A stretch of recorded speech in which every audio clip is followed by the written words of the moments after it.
guys, selamat datang di 1% Podcast. 1% Podcast adalah bagian dari 1% startup life school terbesar di Indonesia. Dalam podcast ini kita bakal ngebahas topik-topik seputar kesehatan mental, pengembangan diri, serta edukasi life skills dengan tamu yang handal di bidangnya. Kami ingin kamu untuk bisa mendapatkan insight baru dan berkembang seenggaknya 1% setiap harinya. So that's all, enjoy 1% Podcast untuk hidup seutuhnya.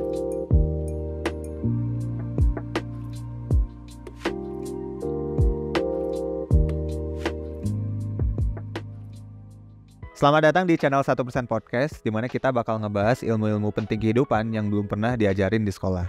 Bersama gue, Danang, Creative Director dan Head of Content-nya 1%. Kali ini kita lagi ada di segmen kelas kehidupan, di mana kita bakal ngebahas insight dari jurnal, penelitian, atau mungkin dari topik keilmuan yang lain gitu ya. Yang mana nanti biar bisa kita praktekin di kehidupan kita sehari-hari kayak gitu. Dan sekarang mungkin topiknya lo juga bisa baca lah ya di judulnya gitu. Kita bakal ngebahas topik yang erat banget kaitannya sama 1%. Dan bahkan tuh 1% adalah topik ini gitu. Yaitu kita bakal ngebahas tentang self-improvement. Cuman beda dari kreator lain ya. Kita nggak akan ngebahas self-improvement itu dari yang positif. Justru kita bakal ngebahas tentang sisi gelap dari self-improvement.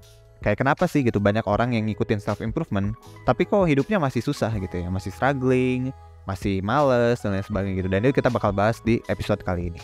Sebelum kita bahas lebih jauh ya tentang apa itu sisi gelapnya dari self-improvement, kita perlu tahu dulu gitu sebenarnya tuh self-improvement itu apa sih? Kalau misalnya secara definisi, self-improvement itu adalah metode pengembangan diri gitu ya. Jadi pengembangan soft skill lo yang lo lakukan secara mandiri, sendiri gitu ya. Nggak ada guru, nggak ada mentor, nggak ada orang yang ngajarin lah intinya mah gitu ya. Dan metode belajarnya itu banyak, lo bisa sambil dengerin podcast kayak yang lo lakuin sekarang gitu ya, dengerin gue ngomong. Atau mungkin lo juga bisa nonton video gitu ya, videonya 1% ada di YouTube gitu, lo juga bisa lakukan metode belajar itu. Atau mungkin juga lo bisa sambil baca buku gitu. Karena yang mungkin lo tahu lah ya, di toko-toko buku banyak gitu ya, di bestsellernya ada buku self-improvement gitu. Dan itu juga bisa salah satu bentuk belajar yang bisa lo lakuin untuk self-improvement kayak gitu. Dan sebenarnya bisa dibilang self-improvement itu topik yang seksi banget sih gitu di dunia ya terutama. Mungkin gue nggak tahu sih kalau trennya di Indonesia akan sebesar apa. Tapi justru kalau misalnya di Amerika gitu, itu tren self-improvement itu gila banget sih gitu. Kalau dari data yang gue baca ya, self-improvement itu valuasinya bakal diprediksi nyampe ke angka 14 miliar dolar Amerika cuy. Itu tuh sekitar 207 triliun rupiah. Itu gila banget sih untuk sebuah industri gitu ya, bisa sampai ke angka segitu. Dan juga orang-orang yang terlibat di dalamnya gitu ya, konsumen-konsumennya itu tuh memang majority-nya gitu adalah Gen Z dan milenial yang totalnya tuh sekarang udah sampai di angka 75 juta gitu. Berarti gue dan lo gitu ya, yang lagi nonton ini sekarang itu termasuk orang-orang yang memang mengkonsumsi konten-konten self-improvement di sana. Meskipun datanya besar gitu ya, banyak yang nonton, banyak yang konsumsi, banyak juga yang akhirnya belajar gitu ya secara mandiri dengan self-improvement. Tapi kok yang jadi pertanyaan itu masih banyak ya orang yang ibaratnya itu masih struggling gitu di kehidupannya. Masih susah mengatasi rasa malas, masih bingung juga gitu ya apa yang dia harus lakuin untuk memaksimalkan potensi dalam dirinya gitu. Dan masih bingung juga sebenarnya tujuan hidupnya apa gitu dalam hidup. Itu kan masih banyak ya masalah-masalah yang dihadapi meskipun mereka tuh udah konsumsi self-improvement gitu. Yang jadi pertanyakan sebenarnya siapa yang salah gitu? Apakah salah industrinya atau salah orangnya gitu. Nah ini kita bakal bahas nih. Jadi gue sempat baca ya salah satu artikel gitu yang diterbitin sama Mark Manson. Mungkin lo kalau tahu ya, Mark Manson itu salah satu penulis fenomenal ya dunia self-improvement. Yaitu bukunya yang terkenal itu adalah Seni Bersikap Bodo Amat gitu. Itu kayak fenomenal banget gitu. Dan dia tuh jadi viral banget gitu ya gara-gara buku dia itu. Di satu artikelnya tuh dia pernah bilang gini, kalau self-improvement itu sebenarnya dibandingkan dia itu menguatkan orang buat improve, justru self-improvement itu tuh malah bikin kita jadi inferior sih. Jadi bikin kayak kita tuh ngerasa gak pede sama kemampuan kita gitu. Kenapa bisa jadi gak pede kayak gitu? Karena yang pertama, self-improvement itu kadang suka mendefinisikan orang ideal tuh kayak gimana. Misalnya tuh kayak orang ideal itu harus punya tujuan hidup, harus bangun pagi, harus bangun dan lain sebagainya gitu. Pokoknya banyak traits positif yang ada di standar kesuksesan gitu. Nah, si buku-buku self-improvement itu kan ngajarin gitu ya, ngajarin standar kesuksesan yang kayak gitu. Tapi sayangnya orang-orang yang bacanya itu adalah orang-orang yang lagi punya masalah. Karena punya masalah, mereka yang ngelihat standar itu, ya akhirnya mereka jadi insecure dong. Aduh, kayaknya gue emang orangnya fuck up deh gitu. Kayaknya gue emang gak cocok deh buat belajar ini gitu. Jadi akhirnya muncul tuh pikiran-pikiran kayak gitu. Jadi self-improvement itu instead of bikin kita jadi termotivasi gitu, mungkin juga memang ada beberapa orang yang bisa termotivasi, tapi memang majoritinya orang-orang tuh jadi ngerasa inferior, ngerasa gak pede sama dirinya sendiri gitu. Itu yang pertama ya, kenapa ini tuh self-improvement bisa jadi toxic. Yang kedua, self improvement itu kadang suka ngasih ekspektasi yang gak realistis cuy gitu. Kayak ada definisi kesuksesan tuh kadang suka random dan kadang suka gak terukur aja. Kayak apa sih ukuran dari kesuksesan gitu. Bahkan tuh sampai ada quotes yang bilang kayak lo itu bisa jadi apapun yang lo mau asalkan kerja keras gitu. Itu kan aneh gak sih kalau dipikir-pikir? Kayak kalau misalnya emang sukses itu cuma butuh kerja keras, ya harusnya kita semua udah sukses gak sih? Karena ya modalnya cuma kerja keras doang gitu. Sedangkan kan nyatanya nggak kayak gitu ya. Banyak banget variabel kesuksesan lainnya yang berpengaruh. Kayak misalnya itu IQ, privilege, akses, dan sebagainya gitu. Jadi banyak banget variabel yang mempengaruhi kesuksesan. Cuma tuh jarang dibahas sama motivator-motivator di self improvement itu gitu. Jadi memang ada beberapa konten yang akhirnya tuh bikin kita tuh ngerasa kayak wah sukses itu gampang ya dicapainya gitu. Padahal tuh sebenarnya gak segampang itu juga. Dan sukses itu adalah suatu konsep yang kompleks banget gitu. Kayak definisinya pun beda-beda ya tiap orang. Ada yang menganggap kesuksesan itu punya duit 5M misalnya. Ada yang pengen kesuksesan tuh misalnya dia punya karir yang oke, atau mungkin punya pasangan, nikah, dan sebagainya. Itu kan definisinya pun juga beda-beda kayak gitu. Jadi kita gak bisa tuh mendefinisikan sukses itu cuma dari satu variabel aja. Apalagi cuma bilang sukses itu butuh kerja keras doang gitu. Itu kayak udah gak make sense ya di sana gitu. Yang ketiga, kenapa akhirnya tuh self improvement itu bisa jadi toxic buat diri kita gitu ya. Karena tuh most likely banyak orang yang udah beli buku self improvement gitu. Termasuk juga gue dulu. Gue juga salah satu orang yang memang suka banget sama buku-buku self improvement. Gue juga punya beberapa bukunya gitu ya di rumah.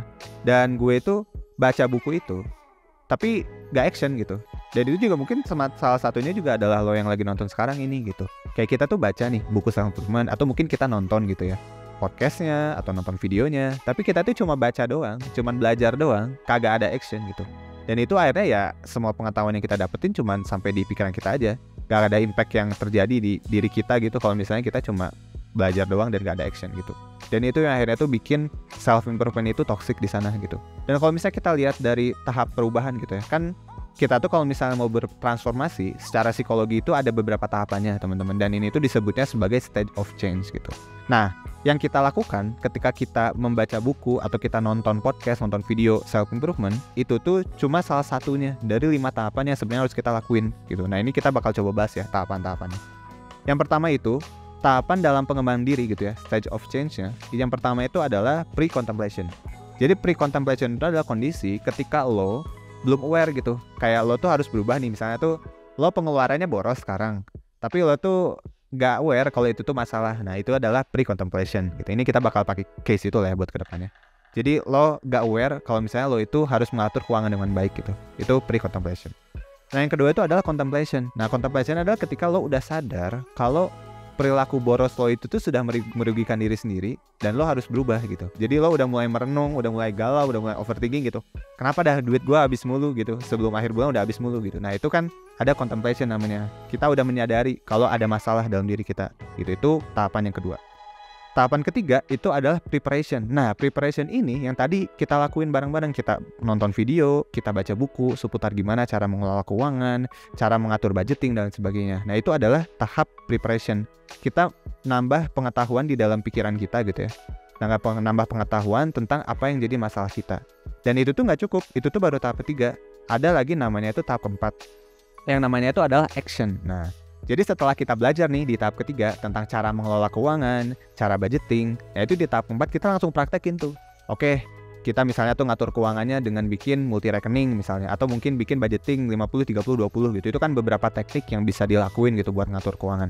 Nah, ketika lo melakukan itu, lo itu baru sampai di tahap keempat. Dan itu aja ternyata nggak cukup buat action doang. Karena buat bener-bener berubah, itu ada tahapan yang kelima. Tahapan kelima itu apa? Yaitu adalah maintenance. Dan ini yang paling susah sih di antara semua tahapan tadi. Karena kalau misalnya action doang, ya sekali action juga bisa disebut action.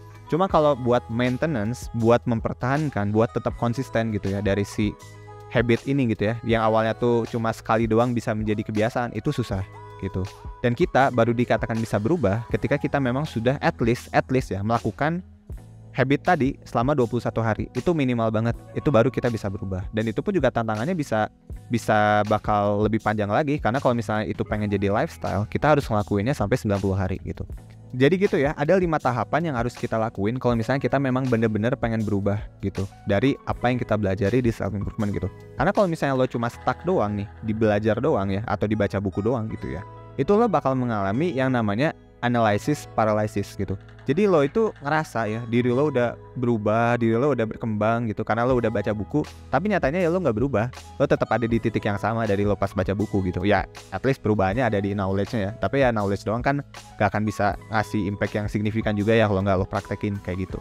Jadi analisis paralisis ini tuh bakal terjadi ketika lo cuma belajar doang dan lo nggak praktekin. Tapi sebenarnya meskipun self improvement itu banyak kontroversial ya, banyak hal-hal yang akhirnya tuh bikin dia bisa jadi toxic gitu. Tapi kan juga wajar kalau misalnya kita lagi ada masalah dengan kemalasan, ya kita cari solusi dong buat ngatasin rasa malas. Atau mungkin kita misalnya tuh lagi susah gitu ya ngatur duit, ya udah kita cari aja solusi tentang ngatur duit. Dan itu kan self improvement itu salah satu caranya gitu buat kita bisa belajar gitu kan. Nah cuman tuh yang jadi pertanyaan sekarang kan gimana nih caranya biar kita tetap bisa belajar self improvement atau belajar pengembangan diri secara mandiri gitu ya, tapi nggak jadi toxic gitu dan nggak merugikan diri kita sendiri gitu. Nah sebenarnya setelah gue rangkum ya, ada 3 poin yang bisa coba lo lakuin gitu ya, dan bisa coba lo praktekin langsung nih sekarang beres nonton video ini, biar lo nggak terjebak siklus negatif atau siklus toksiknya self improvement. Yang pertama itu adalah lakuin riset dulu sih. Jadi lo harus make sure nih kalau misalnya lo belajar tentang self improvement, itu tuh sumbernya dari mana gitu. Apakah dari motivator aja yang backgroundnya nggak jelas, atau mungkin dari mana. Nah itu lo harus make sure dulu. At least kalau bisa sih scientific ya. Kalau misalnya 1% kita make sure semua bahannya itu scientific.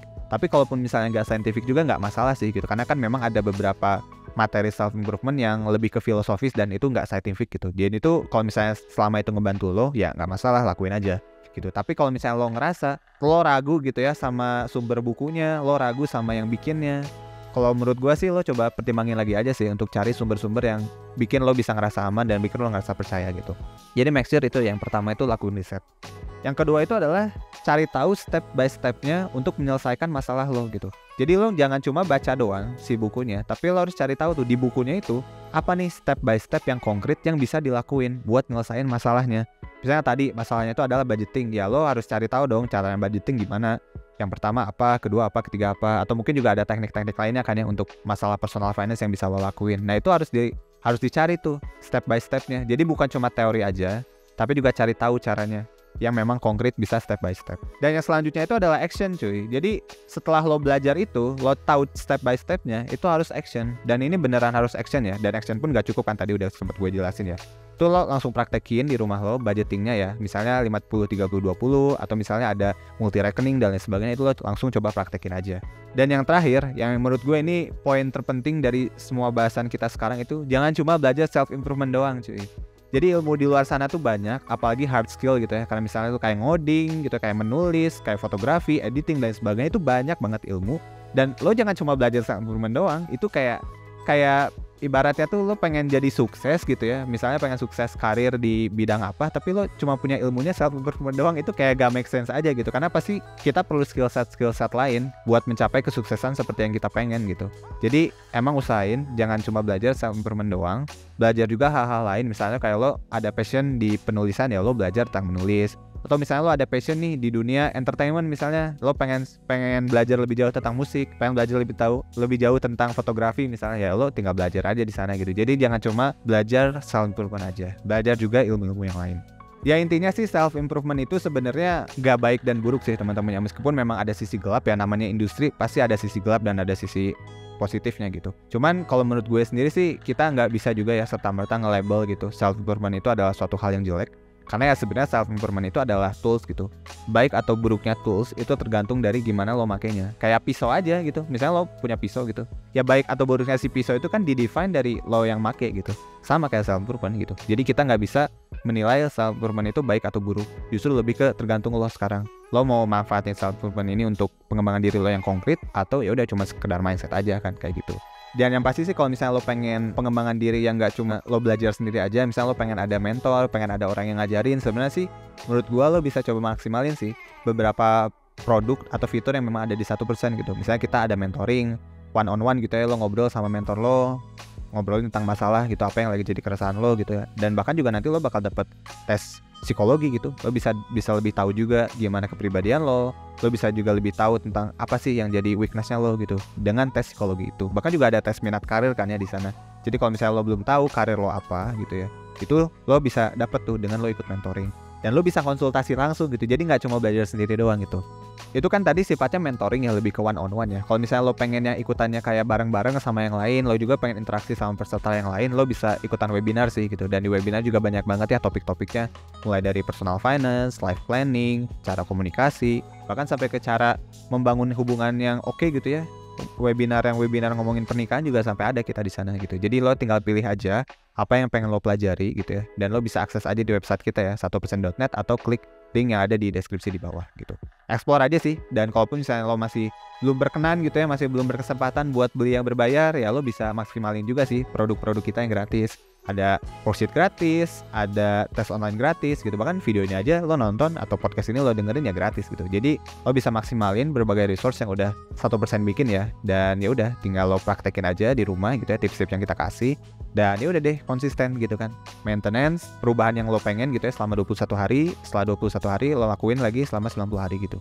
Gue yakin sih kemungkinan besar setelah lo melakukan itu konsisten selama 90 hari, itu bakal berubah jadi lifestyle lo. So, itu aja ya buat segmen kelas kehidupan di episode kali ini. Gue harap sih lo bisa dapet insight-insight yang bisa ngebantu lo ya buat menyelesaikan apa yang lagi jadi keresahan lo sekarang. Dan gue juga berharap lo bisa terlepas ya dari siklus toksiknya self-improvement dan bisa benar-benar berubah dengan self-improvement yang lo pelajari sendiri gitu. Gue Danang, see you on the next video. Bye!